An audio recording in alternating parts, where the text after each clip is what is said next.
I'd been hiking the Appalachian trails for 8 years.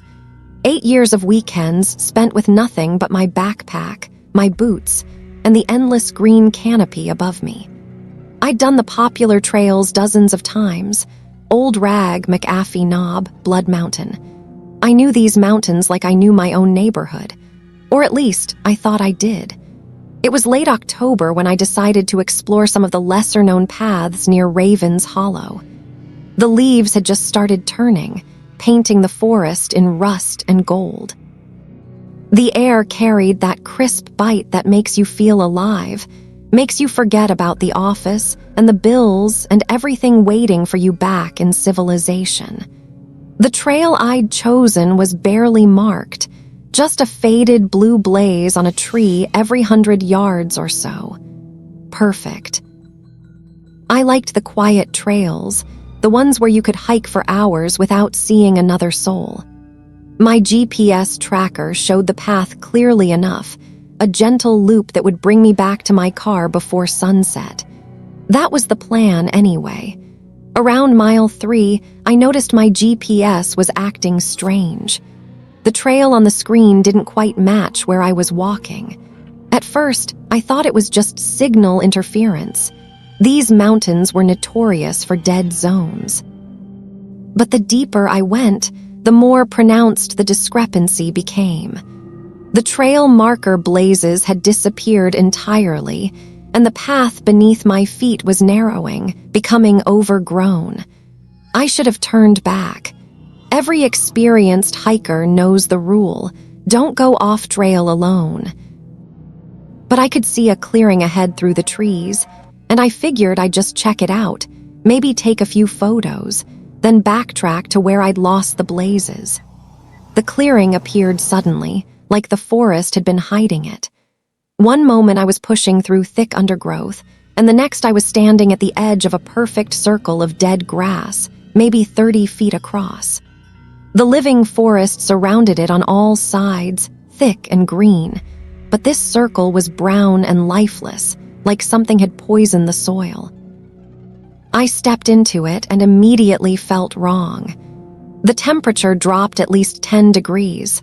My breath misted in the air, even though it had been a comfortable 60 degrees just moments before. And it was absolutely silent. No birds, no insects, no wind rustling the leaves. Just silence so complete it pressed against my eardrums. That's when I saw the symbols. Every tree surrounding the circle had been carved. Deep gouges in the bark, deliberate and precise. Each symbol was different: spirals, angular shapes that hurt to look at directly, something that might have been writing in a language I'd never seen. They covered the trunks from ground level to about 8 feet high, as if whoever made them had walked around and around this circle, marking their territory with careful devotion. In the center of the clearing stood a stone altar. Not a natural rock formation, this was constructed. 4 flat stones stacked and balanced, forming a table about waist high. The top was stained. Dark rust-colored stains that had seeped into the porous surface of the rock. I didn't want to think about what had made those stains. Around the altar, smaller stones formed patterns on the dead ground. Circles within circles, lines connecting specific points, creating geometric designs that seemed to shift and change when I looked at them from different angles. And I found myself staring. I couldn't help it. There was something hypnotic about those patterns, something that made my eyes want to follow the lines, trace the connections, understand the logic behind them. I don't know how long I stood there just staring. Could have been minutes, could have been longer. But when I finally tore my gaze away, I realized the light had changed. The sun was lower, much lower. Shadows stretched across the clearing like reaching fingers. That's when I noticed the other things. Candle stubs, dozens of them placed at intervals around the patterns. White wax pooled on the stones, hardened into organic shapes. I bent down to examine one closer. The wax was still slightly soft. These candles had been burned recently, very recently. Within the last few days, maybe even the last 24 hours, my heart started beating faster. Someone was using this place. Someone came here regularly. Someone who carved those symbols and arranged those stones and lit those candles and did whatever they did at that stained altar. I should have left immediately.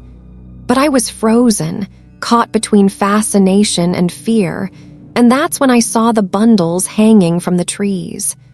They were small, maybe the size of my fist, wrapped in what looked like burlap and twine.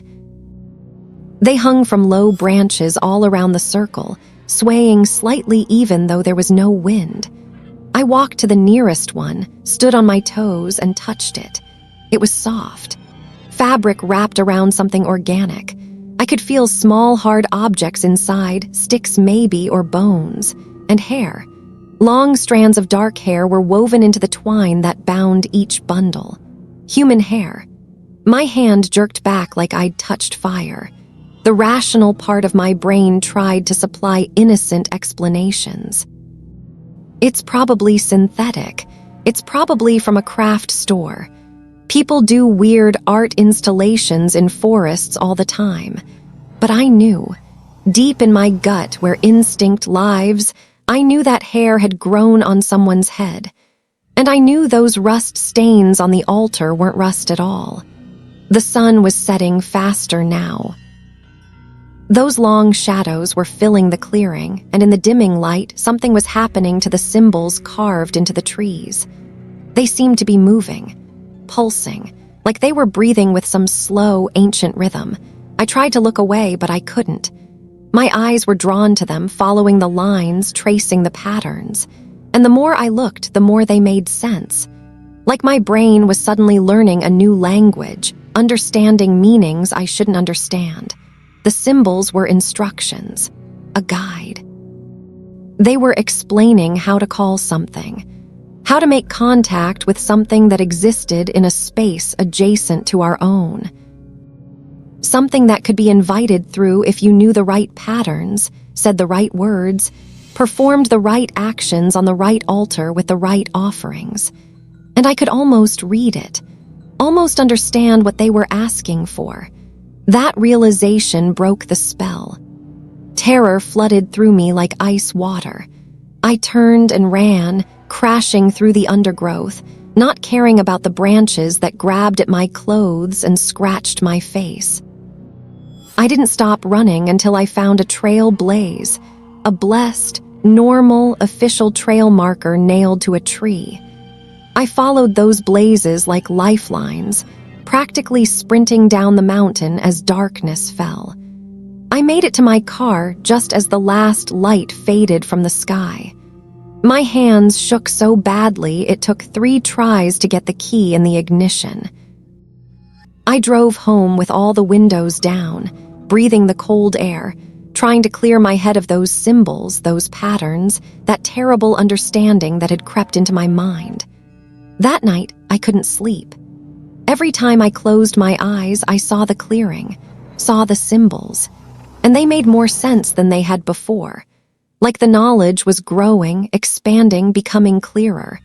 I tried to tell myself it was just suggestion, just my imagination running wild after a creepy experience. But 3 nights later, I woke up at 3 a.m. to find myself standing in my bedroom, drawing. I'd taken a Sharpie from my desk and covered my wall with symbols. The same symbols from the trees, perfect reproductions, done from memory while I was apparently sleepwalking. It took me an hour to scrub them off, my hands trembling, my mind reeling, because I hadn't just drawn them, I'd understood them. In that sleepwalking state, I'd known exactly what each one meant, what they were part of, what they were trying to accomplish. I haven't been back to the mountains. I haven't gone hiking at all. I work, I go home. I keep my mind occupied with television and books, and anything that stops me from thinking about that clearing, those symbols, that terrible language I'm still learning in my sleep. Because sometimes I wake up and find symbols drawn in the condensation on my bathroom mirror. Sometimes I catch myself tracing patterns on my desk with my finger without realizing it. And sometimes, in that moment between waking and sleeping, I can feel them calling. The worst part, I'm starting to want to answer. I know where that clearing is. I could find it again easily. Part of me wants to go back, wants to see those symbols in the daylight, wants to understand them fully, wants to learn what they're offering and what they're asking for. But I won't go. I can't go. Because I know if I return to that circle at Raven's Hollow, if I stand in front of that altar one more time, I won't leave. I'll become part of whatever ceremony happens there. Part of whatever ancient practice has been performed in that clearing for who knows how long.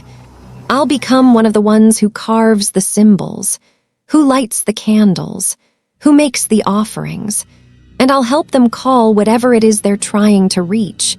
So I stay away. I fight the urge. I cover my mirrors and I lock my doors, and I try not to think about the fact that I can feel those symbols carved into the inside of my skull, just waiting for me to trace them one more time. Just waiting for me to complete what I accidentally started learning that afternoon in the mountains.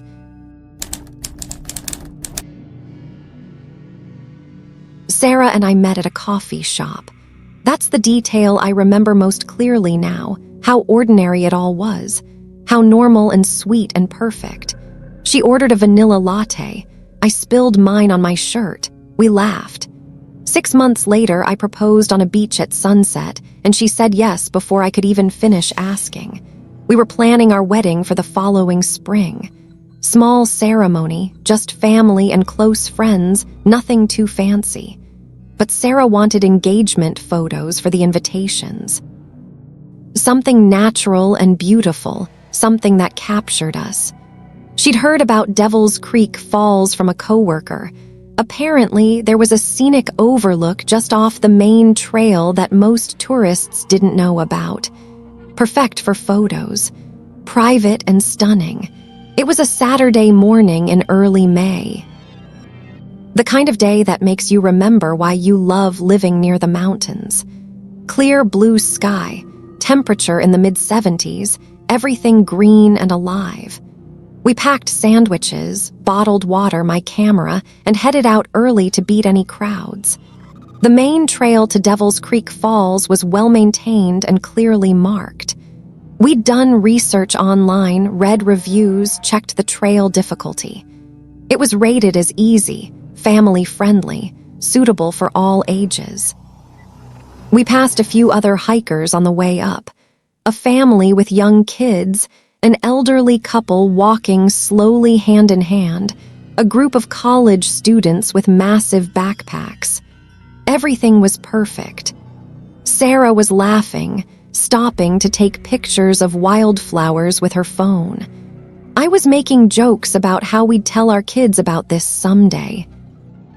We were young and in love, and the whole world felt like it was opening up in front of us. The trail marker for the overlook was subtle. Just a wooden arrow nailed to a tree about 2 miles in with hand-carved letters that said View 03 Me. It pointed to a narrower path that branched off from the main trail. Sarah's coworker had mentioned looking for this marker, so we knew we were in the right place. Should we? Sarah asked, squeezing my hand. Definitely, I said. That's what we came for. We followed the narrow path into thicker forest. The trees closed in overhead, creating a tunnel of green leaves and dappled sunlight. It was cooler here, quieter. The sounds of other hikers on the main trail faded behind us. Just our footsteps and breathing and the occasional bird call. We walked for about 15 minutes. The path was less maintained here, more overgrown, but still clearly visible. Then it started sloping downward, descending into a small ravine. Trees pressed close on both sides, and that's when we started smelling it. What is that? Sarah wrinkled her nose. Probably a dead animal, I said. Deer, maybe, they die in the woods all the time. But it was strong. That sweet trot smell that makes your stomach turn. We should have turned back, but we'd come this far and the overlook was supposed to be just ahead. We kept going, breathing through our mouths, telling ourselves it would pass. The path opened into a small clearing at the bottom of the ravine, and that's where we found it. At first, my brain couldn't process what I was seeing. It was too bizarre, too wrong to fit into any normal context. But as we stood there, frozen at the edge of the clearing, the pieces started coming together into a picture I desperately didn't want to see. Bones, everywhere, arranged in patterns on the ground, circles and spirals and geometric shapes that must have taken hours to create, hanging from trees in small cages made of woven branches, scattered around what looked like a central fire pit filled with ash and more bones, and skulls. Oh God, the skulls. They were positioned around the clearing like sentries. Some were small, definitely animals, rabbits maybe, or raccoons, but others were larger, rounder, with eye sockets that seemed to stare at us no matter where we stood. "We need to leave," Sarah whispered. "Right now." But I couldn't move. I was staring at the center of the clearing where a larger structure stood. It looked like a shrine or an altar made from stacked stones, decorated with more bones, draped with fabric that had rotted to tatters. And arranged around its base were offerings, fresh offerings, candles recently burned, flowers that hadn't fully wilted yet, and photographs, dozens of photographs wrapped in plastic to protect them from weather, pinned to the ground with rocks. I could see faces in those photos, people smiling, people who had no idea their image was here in this horrible place, part of this terrible shrine. "Those are recent," I heard myself say. "Someone's been here recently. Someone's been..." That's when we heard the drums, low, rhythmic, coming from somewhere deeper in the ravine, echoing through the trees. A steady beat that you could feel in your chest as much as hear with your ears. And then, underneath the drums, voices, chanting, words we didn't recognize in a language that sounded ancient and wrong. Sarah grabbed my arm. Her face had gone white. "We need to go, now." We turned to run back up the path, and that's when Sarah's nose started bleeding. Just suddenly, without warning, blood pouring from both nostrils, running down her chin, dripping onto her shirt. She made a small, surprised sound and clapped her hand to her face, blood spilling between her fingers. The chanting got louder, the drums faster. And I swear I could feel them getting closer, feel the attention of whatever was making those sounds turning toward us, becoming aware of our presence. I grabbed Sarah's hand and we ran, crashed through the brush, scrambling up the ravine slope, not caring about the noise we made or the path we followed. Sarah was holding her nose, trying to stop the bleeding, stumbling over roots and rocks. I hauled her up, practically carried her, fueled by pure terror. We burst back onto the main trail and kept running. Past the wooden arrow marker. Past startled hikers who called after us asking if we were okay. We didn't stop until we reached the parking lot, gasping and crying, Sarah's face covered in drying blood, my hands shaking so badly I could barely grip the car keys. We sat in the car for 20 minutes before I could even start the engine. Sarah's nosebleed had stopped, but she looked gray, shocked, like she might throw up or pass out or both. We didn't talk, couldn't talk. What would we even say? Finally, I drove us to the ranger station at the trailhead. A young ranger was manning the desk, reading a book and looking bored until he saw Sarah's blood-stained face. Then his expression changed to concern. "We need to report something," I said. My voice sounded strange, too high, too thin. "We found something in the woods off the main trail. There's bones and... I described it as best I could. The wooden arrow marker, the narrow path, the ravine, the clearing, the arrangement of bones and skulls and the fresh offerings. The drums and chanting we'd heard. The ranger's face went white, actually white, like all the blood drained out of it in an instant. He looked at his coworker, an older man who had come out of the back office. They exchanged a look I couldn't read. "Which trail?" the older ranger asked quietly. "Devil's Creek," I said. "About 2 miles in, there's a wooden arrow pointing to..." "I know where you mean," the older ranger interrupted. His voice was flat. "You're not the first to find that, and you won't be the last." "What do you mean?" Sarah asked. She'd finally found her voice, though it was hoarse. "What is that place? Who?" "There are things in these mountains," the older ranger said slowly, carefully, "that have been here longer than the state park, longer than the trails, longer than the towns nearby. Some activities predate modern civilization, and the people who practice them know these woods better than we do. They know how to avoid cameras and patrols. They know how to use the remote areas where nobody goes." "You're saying there's a cult," I said. "An active cult operating in a state park, and you just let them." "We don't let them," the young ranger said.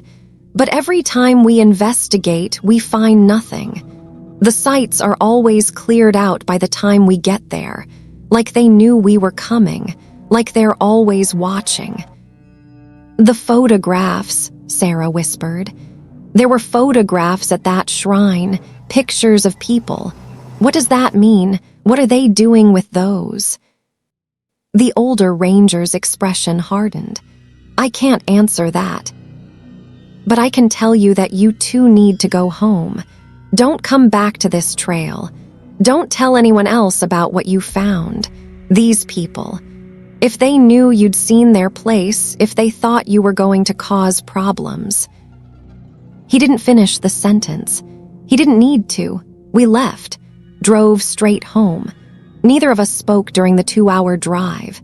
Sarah sat with her arms wrapped around herself, staring out the window.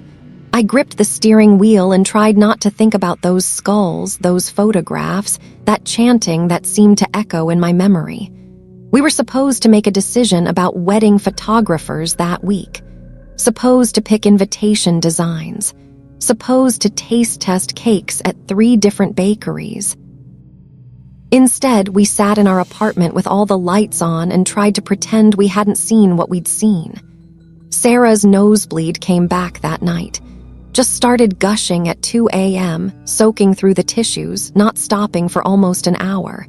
We went to the emergency room. The doctor said he couldn't find any cause. No injury, no explanation, just spontaneous hemorrhaging that resolved on its own. It happened again 2 nights later, and again 3 days after that, always at night. Always sudden and severe. We postponed the wedding. Sarah said she was too stressed, too anxious, but I knew the truth. We were both terrified.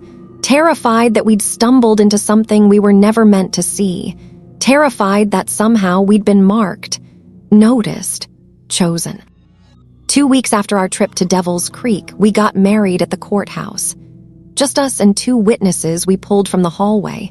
No photographs, no announcements. We told our families we wanted something simple, something private.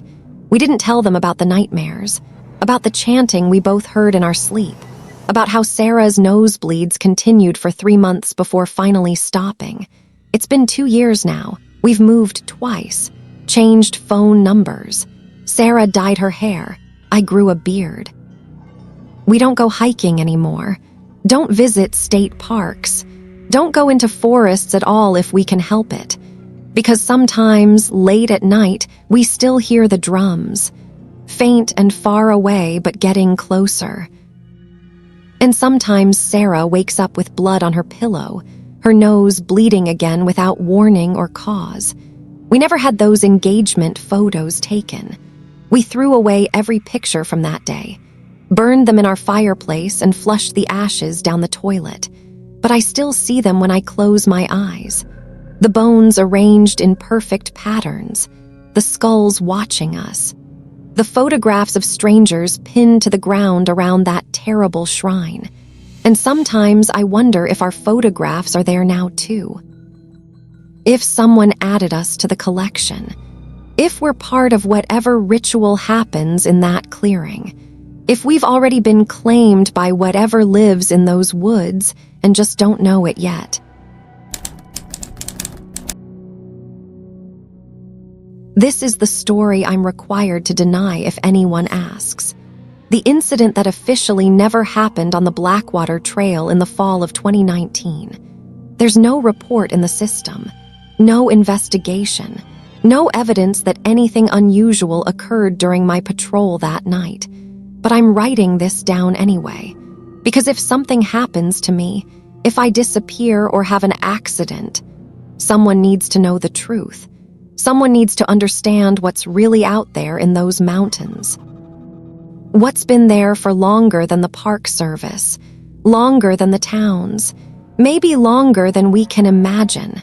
My name is David Richardson. I've been a park ranger for 20 years.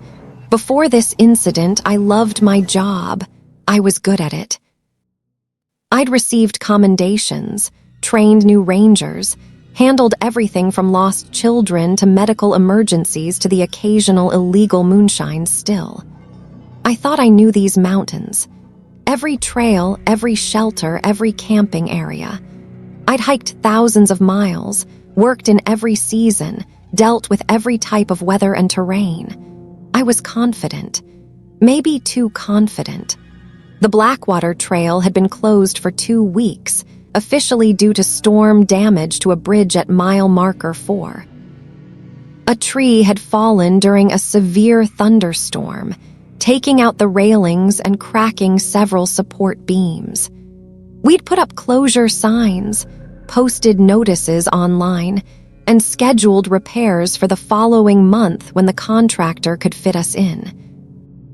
That night, October 23rd, 2019, I was doing a routine patrol to make sure nobody was ignoring the closure.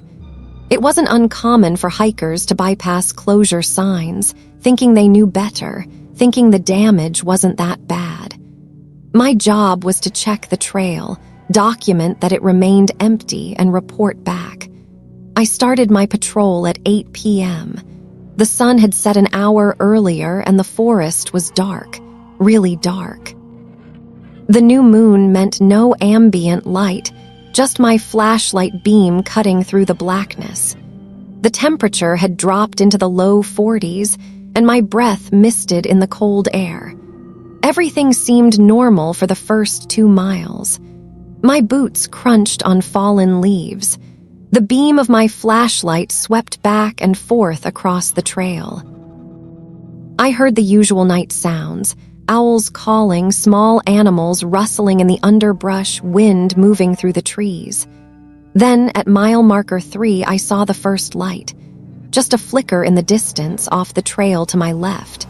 Orange and wavering, like a torch or lantern. I stopped, watching it. Could be a camper who'd ignored the closure. Could be kids messing around. Could be completely innocent. But something about it made my instinct scream. Maybe it was how still the light was. How it didn't bob or move like someone walking. It just hovered there, burning steady, deeper in the forest where there was no trail at all. I radioed in. "Base, this is Richardson. I've got a possible unauthorized activity on Blackwater, approximately mile 3 west side. Appears to be a fire or torch. Investigating."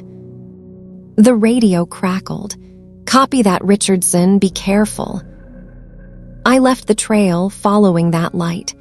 The forest floor was rough, covered in roots and rocks and fallen branches. I had to watch every step, but I kept that light in sight, using it as a beacon. As I got closer, I saw another light, and another. Multiple torches spread out through the trees, not in a cluster but arranged in a pattern. A very specific pattern, like they were marking positions. That's when I heard the voices, chanting, low and rhythmic. Multiple voices speaking in unison, words I didn't recognize. It sounded old, ancient, like a language that predated English, predated anything modern. I tried my radio again. Base, I've got multiple individuals with torches, approximately half a mile west of the trail.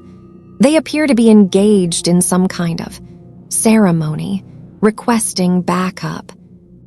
Static, pure static, no response.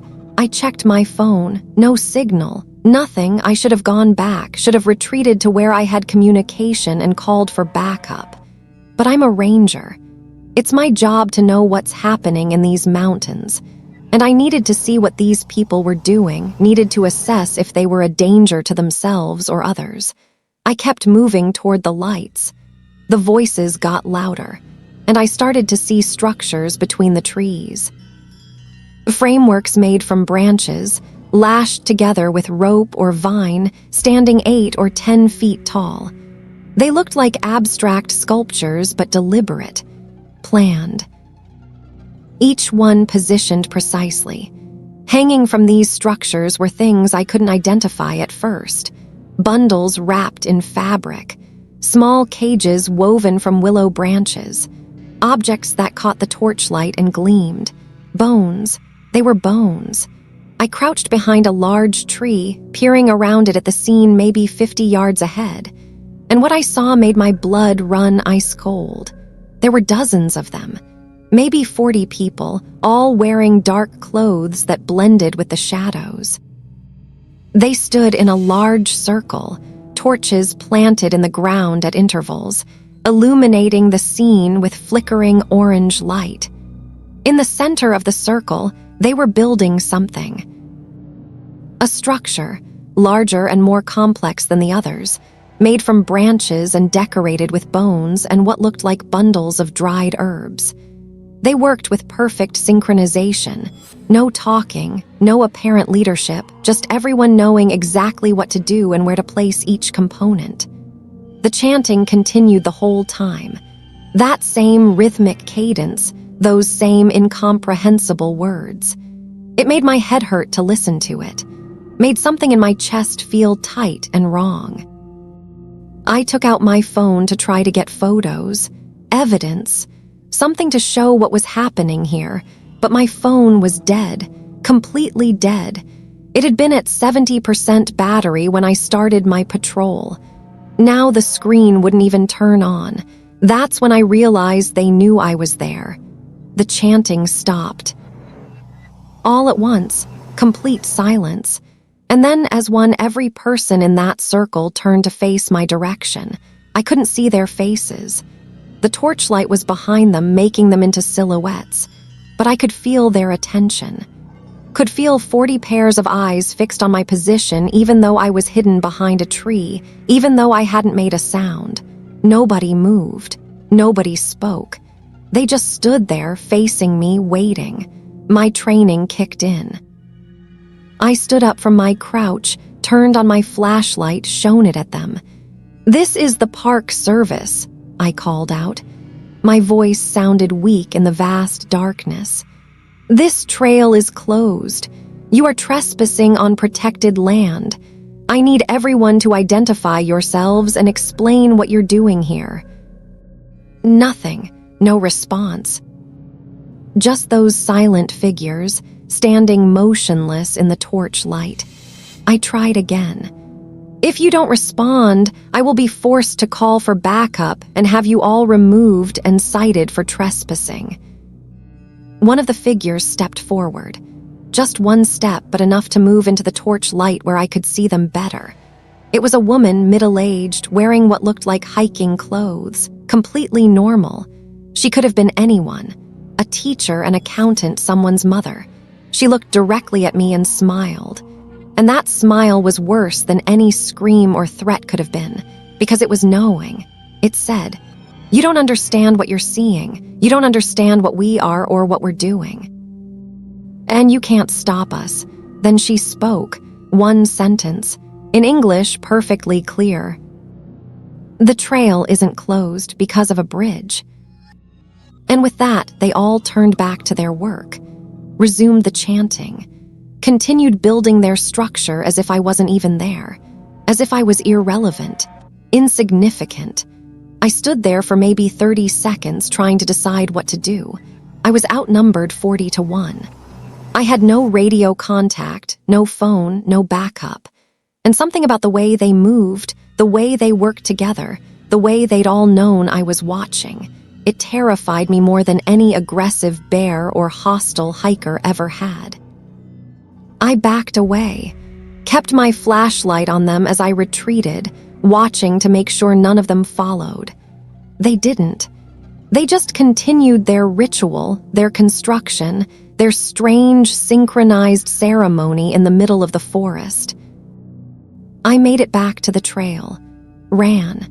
Actually ran something I'd never done in 20 years of ranger work. Ran like something was chasing me, even though nothing was. Ran until I got back to my truck, locked the doors, and sat there shaking for 10 minutes before I could even start the engine. My radio crackled to life. "Richardson, do you copy? You dropped out about 15 minutes ago. Status report."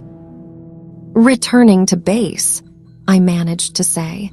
"Need to file a report on the unauthorized activity." "Copy that. See you soon." I drove back to the ranger station, my mind racing. I'd write it up, document everything. They'd send a team out tomorrow, clear out whoever those people were, investigate the structures, figure out what the hell was going on. But when I got to the station, my supervisor was waiting for me, along with 2 men in suits I'd never seen before. Not park service, not forestry, something else. "David," my supervisor said carefully, "these gentlemen want to talk to you about your patrol tonight." We went into an office. The door closed, and for the next 3 hours, those 2 men asked me questions. What had I seen? How many people? What were they doing? Did I take photos? Did I tell anyone? I answered honestly, described everything. And when I was done, one of the men opened a folder and showed me documents, incident reports from other rangers, going back decades. Different mountains, different states, but always the same story. Groups in the forest. Structures made from branches and bones. Chanting in unknown languages. And always, the witnesses were told the same thing. "This didn't happen," one of the men said. "You didn't see anything unusual on your patrol. The trail is closed for bridge repairs, that's all." "But there are things in these mountains," the other man interrupted, "that have certain protections, agreements that were made a long time ago, before the parks existed, before the government as you know it existed. These groups have been here for centuries, and they have permission to continue their practices provided they stay discreet." "Permission from who?" I demanded. Who gave them permission to trespass on federal land, to perform God knows what kind of rituals? "That's above your pay grade," the first man said, "and above mine. But the decision has been made at levels you can't imagine. These people are to be left alone, and anyone who sees them is to forget what they saw." They made me sign papers, non-disclosure agreements backed by federal laws I'd never heard of. They told me if I talked about this to anyone ever, I'd lose my job, my pension, and potentially face prosecution. Then they told me the Blackwater Trail would remain closed, not for a month, indefinitely. The bridge damage was real. They'd made sure of that. Hired someone to make it worse, ensure it couldn't be quickly repaired. Keep people away from that section of forest for a good long while. "They move around," one of the men explained as they prepared to leave.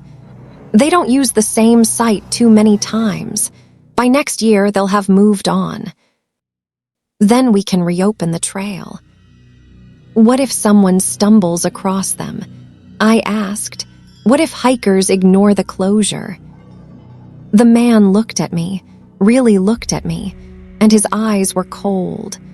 Then those hikers will have the same conversation you're having now, if they're lucky. And if they're not lucky? He didn't answer, just walked out of the office, leaving me sitting there with my supervisor who wouldn't meet my eyes. That was 3 years ago. I requested a transfer.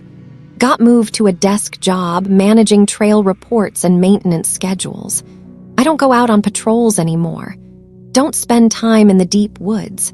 Don't go anywhere I might see something I'm not supposed to see. The Blackwater Trail reopened last spring. The bridge was repaired, the closure signs removed. I've seen the activity logs. Dozens of hikers use it every weekend. Nobody reports anything unusual. Nobody sees torches in the forest or hears chanting in the dark. Because whatever those people were doing, they've moved on.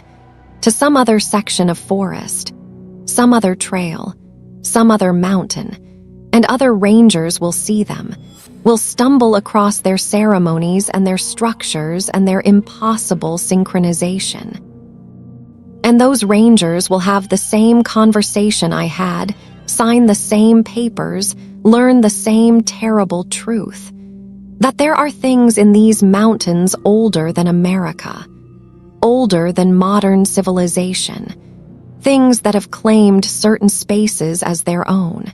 And we've agreed, someone somewhere has agreed, to let them keep those spaces, to let them practice whatever ancient traditions they preserve.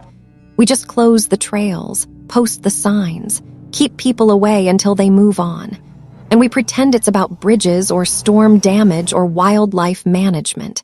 We pretend there's nothing out there watching us, nothing that's been here longer than we have, nothing that considers these mountains theirs, not ours.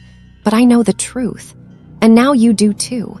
So if you're hiking and you see a trail closure sign, believe it. Don't think you know better. Don't bypass the barriers. Don't go exploring off-trail in areas marked as restricted, because you might find something. And if you do, you'll learn what I learned. Some things are allowed to exist in the darkness. Some ceremonies are permitted to continue. And the people who witness them are given a choice: forget or disappear. I chose to forget, officially, legally. I signed the papers and took the transfer and never spoke of it again. But I'm writing this now because I'm dying. Cancer. Stage 4, 6 months, maybe less. And I figured when you're dying, those non-disclosure agreements don't mean much anymore. So here's my warning, my testimony, my last act as a ranger who loved these mountains and wanted to protect the people who visit them. Stay on the trails. Respect the closures. And if you ever see torches in the forest, if you ever hear chanting in a language you don't recognize, turn around. Go back.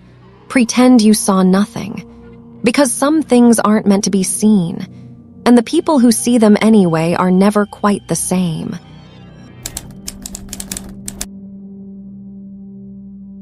I've photographed wildlife in 34 countries.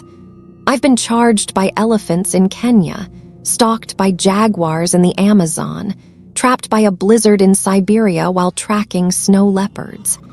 I've slept in trees to avoid lions, waded through leech-infested swamps, and gone 3 days without food in the Australian outback.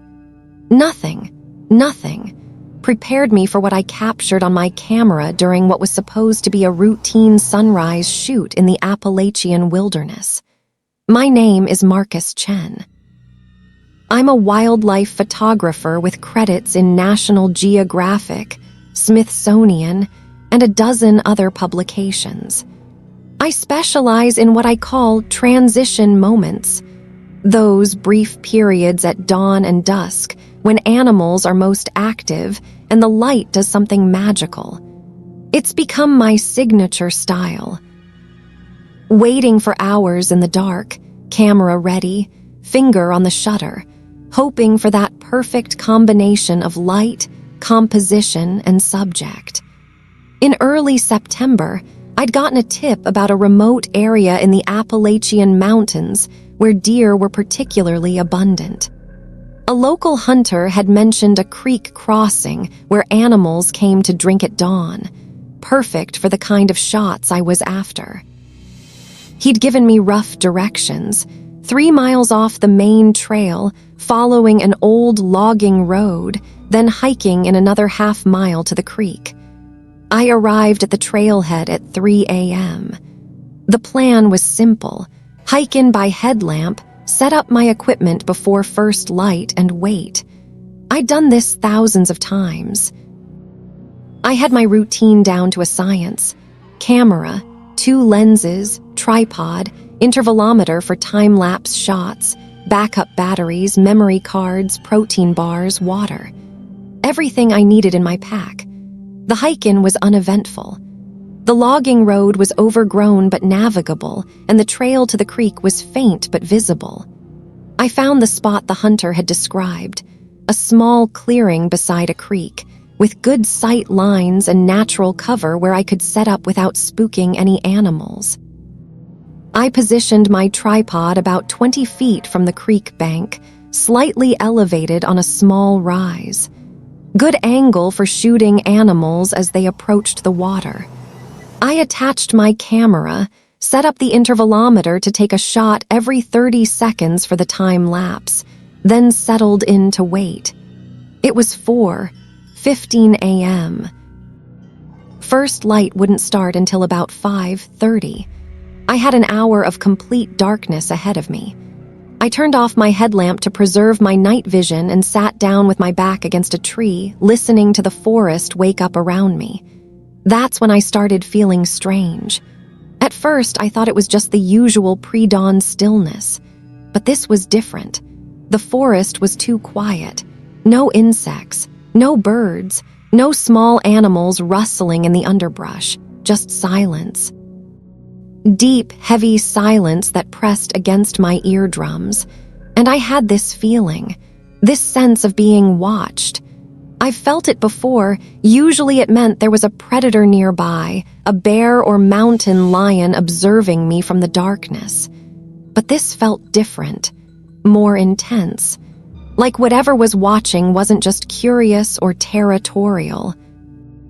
It was focused on me specifically.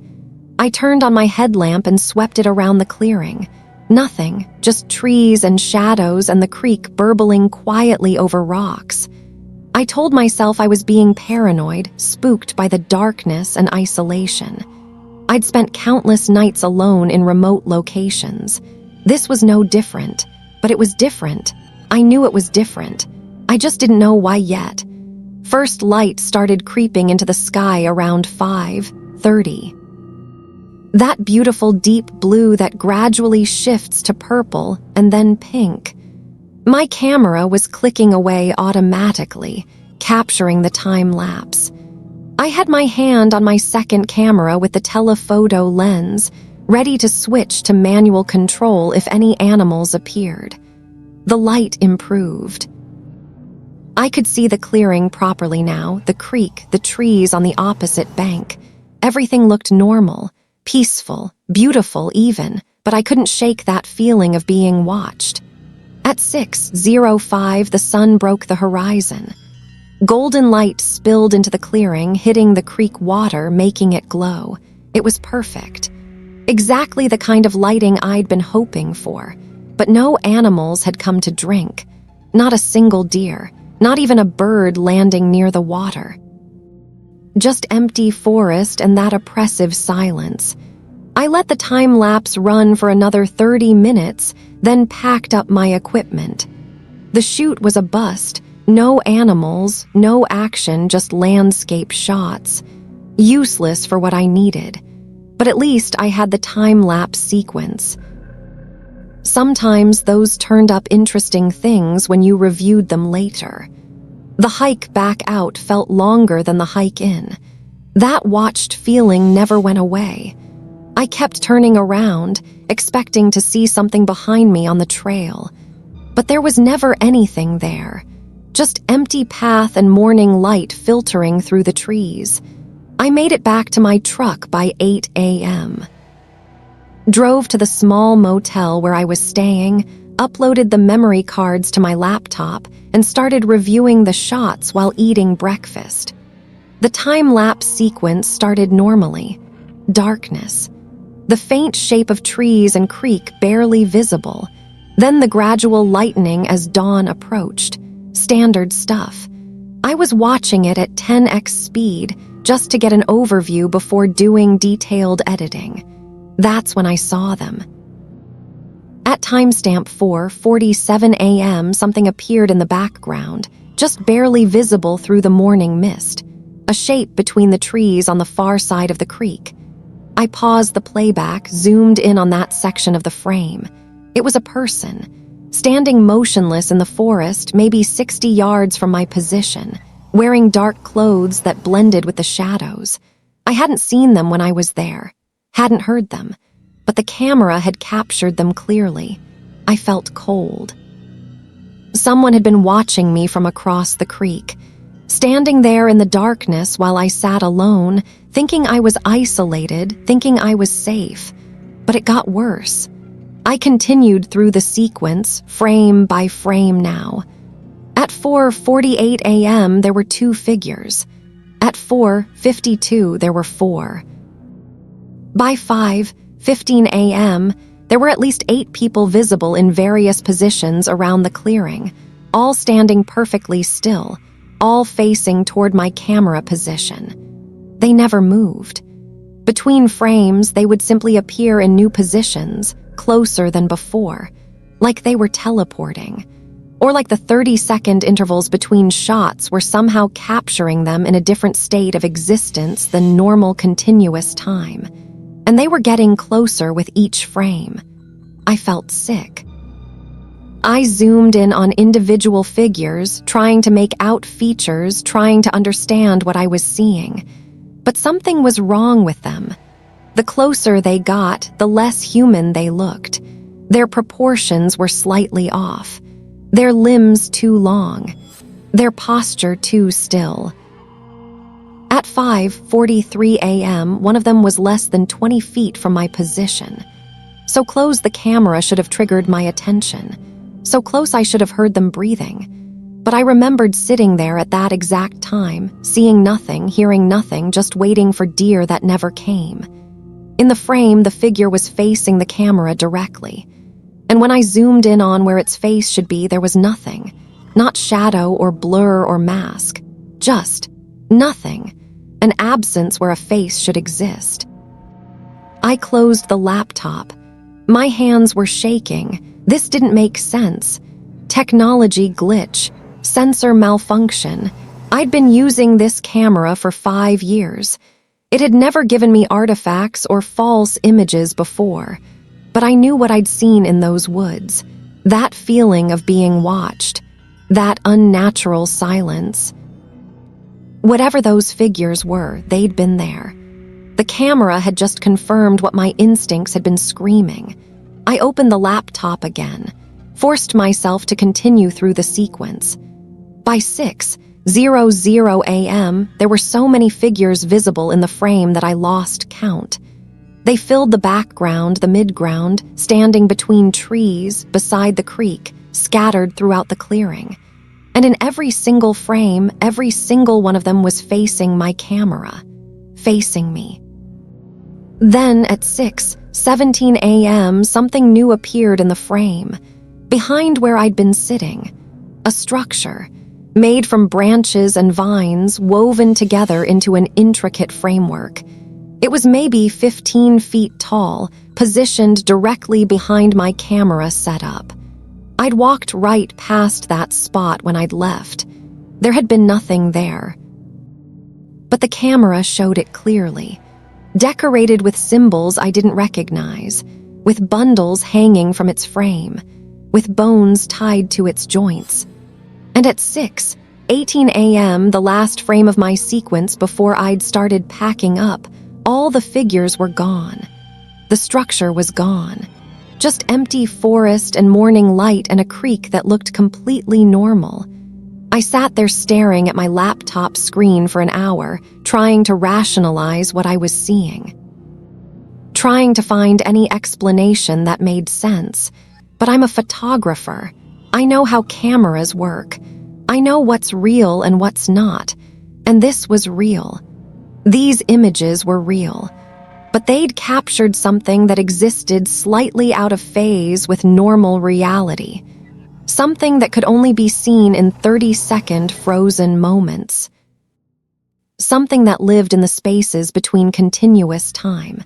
I packed up my equipment, checked out of the motel, drove 8 hours straight back to my apartment in Portland. Didn't stop except for gas. Kept checking my rearview mirror, expecting to see one of those figures standing by the road, watching me pass. For 3 days, I didn't look at the images again. I tried to work on other projects, edit other shoots, but I couldn't focus, couldn't sleep, couldn't stop thinking about what I'd captured. Finally, I opened the files again, and that's when I noticed something that made my blood run cold. In every frame, scattered throughout the forest around that clearing, there were more structures. Small ones, barely visible in the background. But once I started looking for them, I saw them everywhere. This wasn't just one shrine or altar. This was an entire network of them. That whole section of forest was covered in these things. And worse, I could see trails.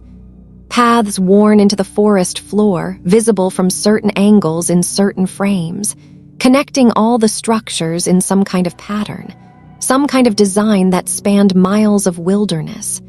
I'd stumbled into the middle of something vast, something organized. Something that had been there long before the park, long before the trails, maybe long before modern civilization. I reported it.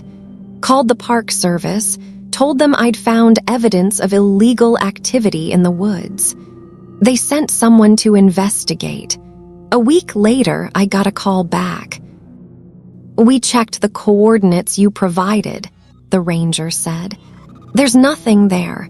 No structures, no evidence of human activity, just normal forest." "But I have photographs," I insisted. "I can show you." "Sir," the ranger interrupted, his voice carefully neutral, "we physically inspected the location.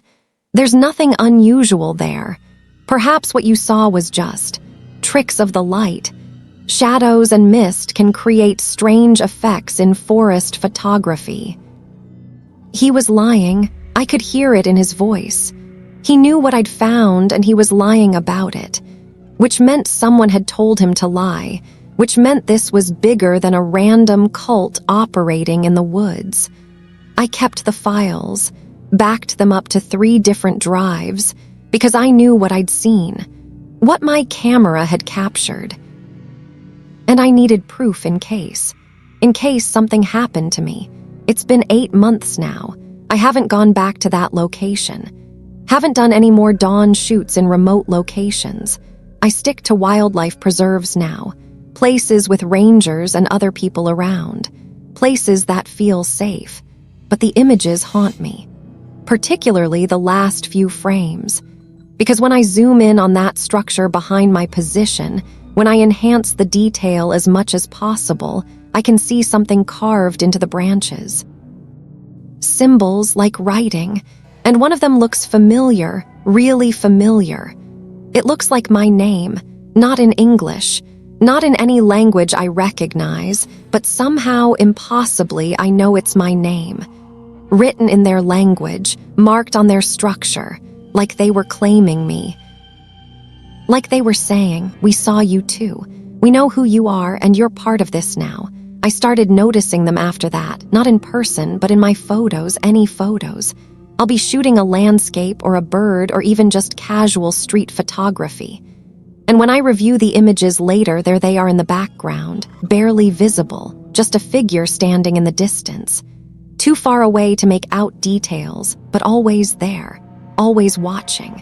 They're in my photos from the coast, from the mountains. From downtown Portland. Everywhere I go, everywhere I point my camera, eventually I'll capture one of them in a frame. I've stopped photographing wildlife. I've stopped taking pictures altogether, actually, because I know what will show up if I look. I know they're always there, just slightly out of phase, existing in those frozen moments between heartbeats. And I know that one day, probably soon, they'll figure out how to step fully into my reality. To be there not just in photographs, but in continuous time, in the real world. And when they do, I'll see them with my own eyes. I'll come face to face with whatever they are. And I'll understand what that structure with my name carved into it was really for. I'll become part of their pattern, their network, their ancient presence in these mountains. Until then, I just wait, and I try not to think about what will happen when they finally decide to collect what they marked as theirs.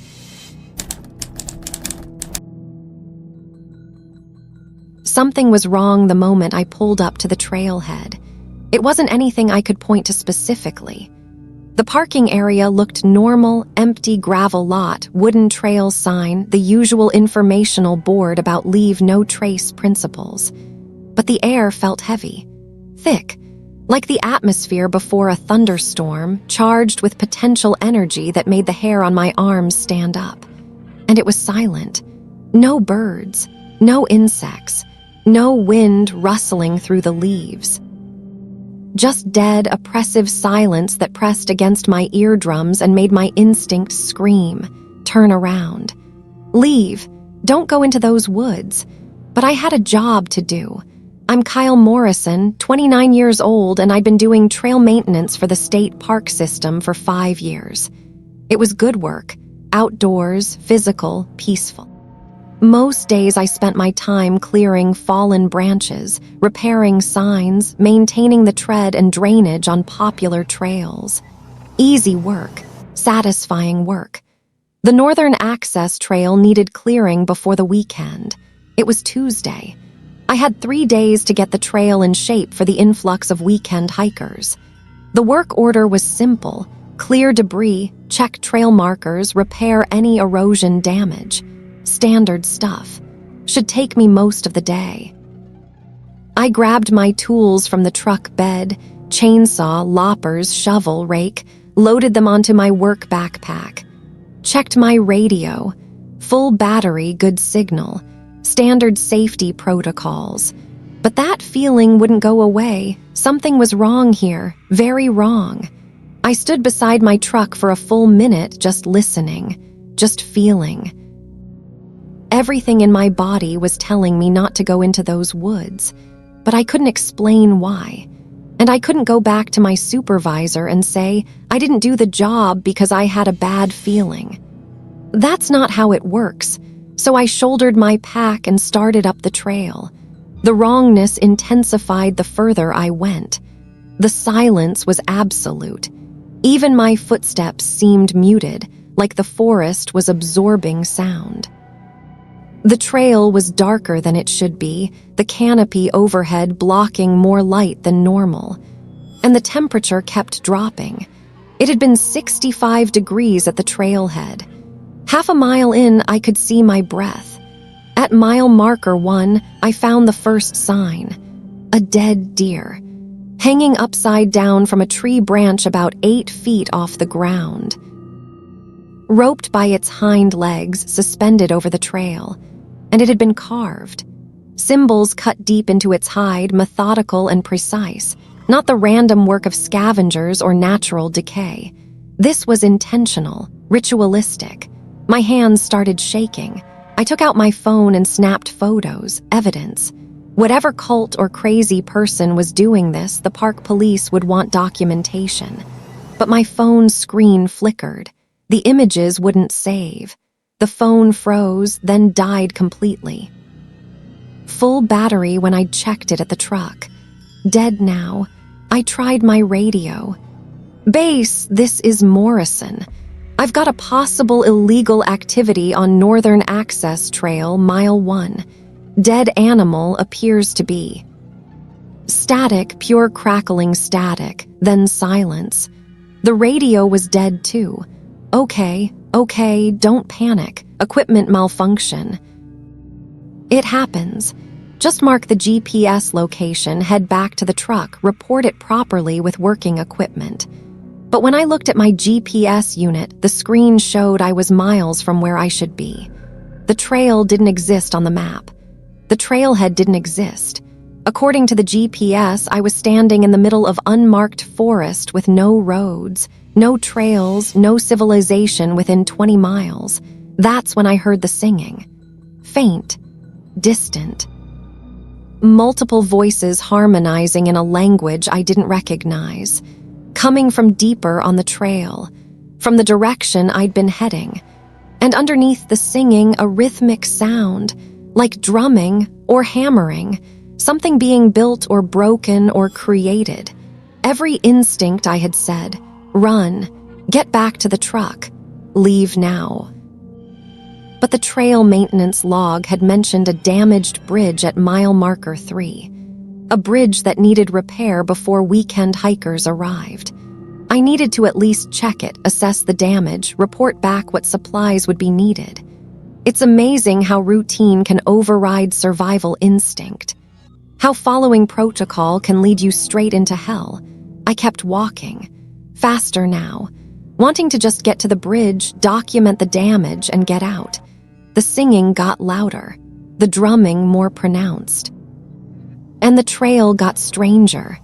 Trees grew closer together, their branches intertwining overhead, creating a tunnel. The path narrowed, and I started seeing markers, not official trail blazes, other markers. Symbols painted on tree trunks in something dark and rust-colored. They appeared every few yards, getting more frequent as I went deeper. At mile marker 2, I found the shrine, off the trail about 30 feet in a small natural depression. A circle of stones surrounding a central fire pit, and bones. So many bones arranged in patterns around the circle. Some looked animal. Some looked too large, too human-shaped to be anything else. Hanging from the trees around the shrine were photographs. Dozens of them wrapped in plastic bags, tied to branches with twine. I walked closer, my heart hammering. The photos showed people, hikers, campers, families, individuals, all in these woods captured without their knowledge. Surveillance photos, candid shots. People who had no idea they were being watched. And pinned to a tree with a knife was a journal. Thick, weathered, the pages swollen from moisture. I opened it with trembling hands, multiple handwritings, entries going back years. Different people writing in different inks, different languages, but all contributing to this collective diary, recording their observations, their rituals, their beliefs. I flipped to the most recent entry, dated today, this morning, written in neat, careful letters. He's coming today, Tuesday morning. The forest will provide. We've prepared the bridge. The symbols are in place. He'll find his way to us. They always do. My blood turned to ice. They, whoever they were, they knew I was coming, today, this morning. They'd been watching the maintenance schedule. They knew I'd be here to check the bridge, and they'd prepared something.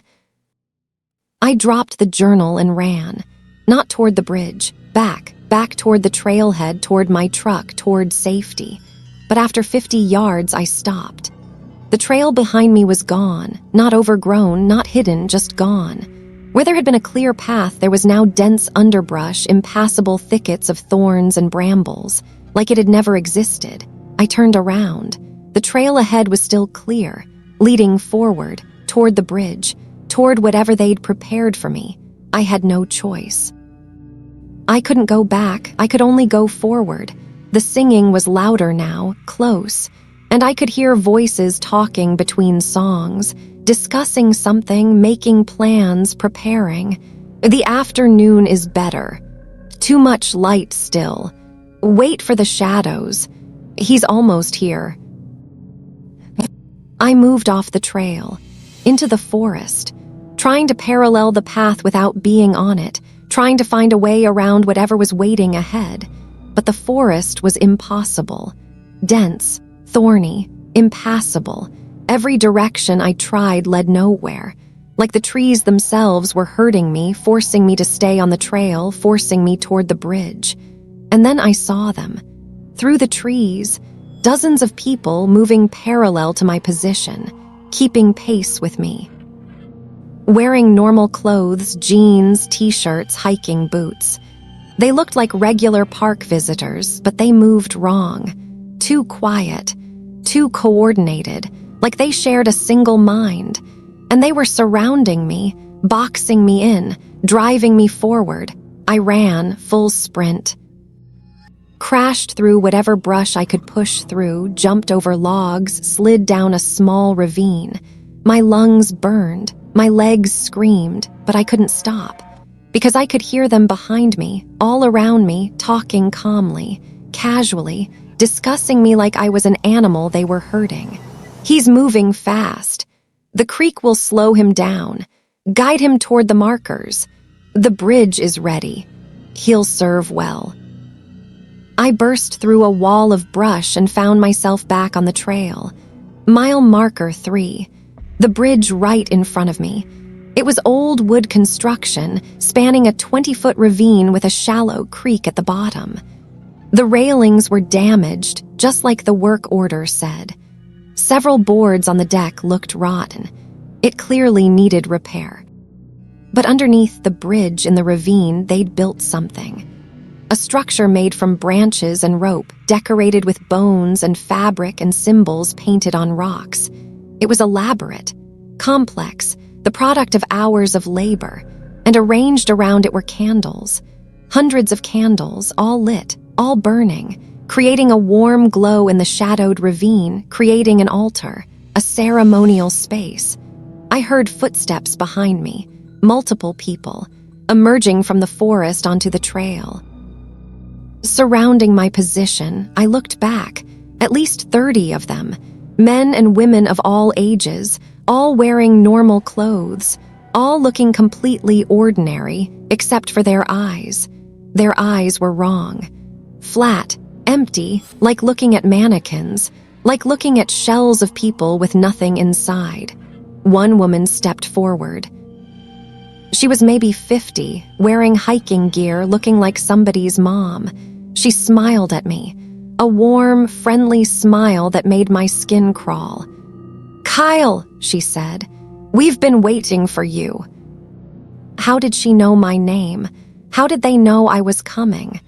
"The bridge needs maintenance," she continued, still smiling.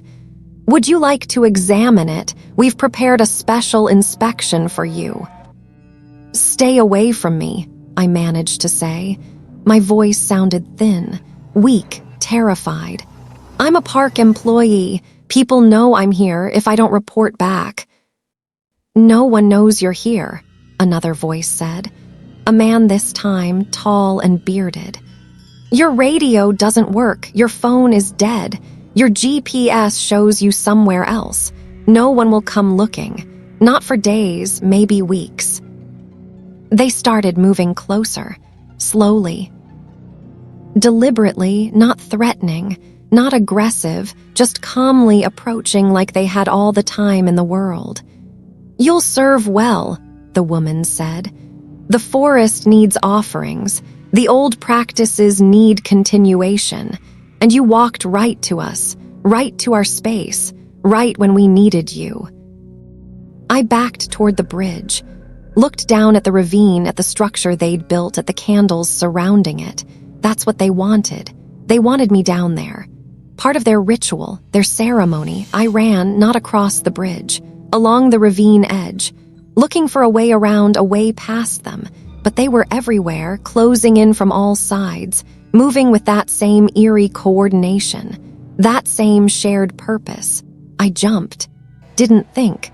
Just jumped into the ravine. It was maybe 15 feet deep, but I landed badly, rolled, felt something in my ankle twist. Pain shot up my leg, but I didn't stop. I crawled, then stumbled, then ran along the creek bed, splashing through water, using the ravine as cover. Behind me, I heard them coming down. Dozens of feet hitting the ravine floor. No hurry, no panic, just steady pursuit, like they knew I couldn't escape. The ravine curved. I followed it, ignoring the pain in my ankle, ignoring the branches that grabbed at my face and arms. Just running, just trying to find a way out, a way back to civilization. And then the ravine ended. It opened into a small clearing, and I stopped dead.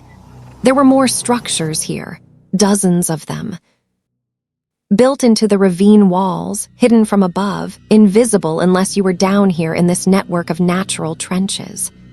A whole complex of shrines and altars and ceremonial spaces. And bones. So many bones, human bones. I recognized skulls, recognized femurs and ribcage and spines. This wasn't new. This wasn't recent. This had been here for years, maybe decades, maybe longer.